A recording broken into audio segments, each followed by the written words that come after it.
Ada dalam satu hadis Nabi SAW, hadis yang diriwayatkan oleh Abu Hurairah, sesungguhnya Allah akan mengutuskan untuk umat ini setiap 100 tahun orang-orang yang akan memperbaharui agama ini daripada penyimpangan, daripada penyelewengan. Hadis yang diriwayatkan oleh Abu Daud. Maka kita makruf, kita tahu yang mana setiap 100 tahun Allah akan lahirkan satu mujaddid, yang mana mujaddid itu akan menjadi pemimpin kepada agama kita, menjadi tempat rujukan bagi para ulama dan para umat Islam di seluruh dunia ketika itu. Maka ada pendapat mengatakan mujaddid yang pertama yang Allah lahirkan adalah Saidina Umar Abdul Aziz, yang mana dia adalah seorang raja, dia seorang khalifah, dia seorang yang alim, dia seorang yang soleh. Maka dia adalah mujaddid yang pertama.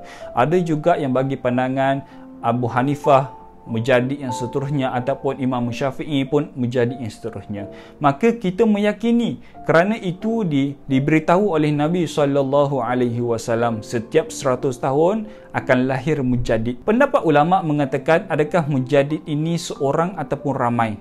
Ramai. Ulama memberi pandangan masing-masing. Antaranya Ibnu Hajar, kata Ibnu Hajar, tidak semestinya setiap 100 tahun itu akan munculnya seorang manusia yang reformasi, yang memberi pembaharuan. Kemungkinan perkara itu secara berkumpulan. Boleh jadi berkumpulan, kata Ibnu Hajar. Boleh tengok dalam Fathul Bari. Ada juga kata Ibnu Katsir, hadis ini meliputi setiap individu pada masa kini yang melaksanakan fardu kifayah, iaitu dengan menunaikan amanah-amanah ilmu. Boleh tengok dalam Bidayah wa Nihayah. Maka dekat sini kita boleh faham pandangan para ulama, mujaddid itu boleh jadi seorang ataupun boleh jadi berkumpulan. Ada juga yang mengatakan sesungguhnya mujaddid yang terakhir yang mana Allah akan lahirkan adalah Imam Mahdi.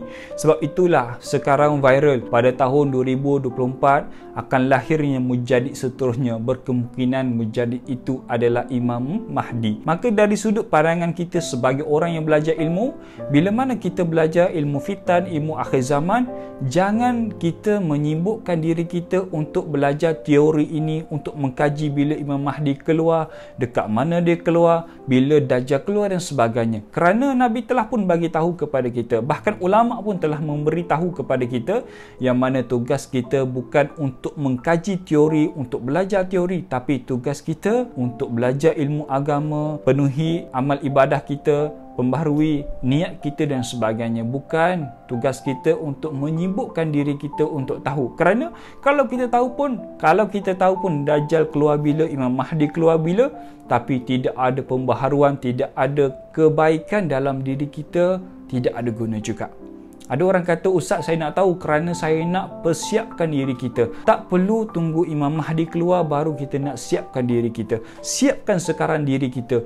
Pergi cari ilmu, cari asatizah, mana-mana asatizah, mana-mana tuan guru, untuk tambahkan ilmu dalam diri kita. Kerana kita tak tahu bila Imam Mahdi keluar, kita tak tahu bila mana Dajjal keluar. Seandainya Imam Mahdi keluar, seandainya Dajjal telah pun keluar, kita telah pun siap diri kita untuk menghadapi tanda-tanda besar akhir zaman. Jadi betul, setiap 100 tahun akan keluar satu mujaddid. Cuma kita wallahu alam, siapakah mujaddid yang dimaksudkan oleh Nabi, yang dihantarkan oleh Allah Subhanahu wa taala. Kerana Nabi pun tak bagi tahu apakah sifat-sifat mujaddid, ciri-ciri mujaddid, seperti mana Nabi bagi tahu ciri-ciri Imam Mahdi dan sebagainya. Cuma sebab itulah saya kata ada riwayat mengatakan, banyak riwayat, cuma kebanyakan ulama mengatakan mujaddid pertama adalah Saidina Umar Abdul Aziz, yang mana dia adalah cucu kepada Saidina Umar bin Khattab.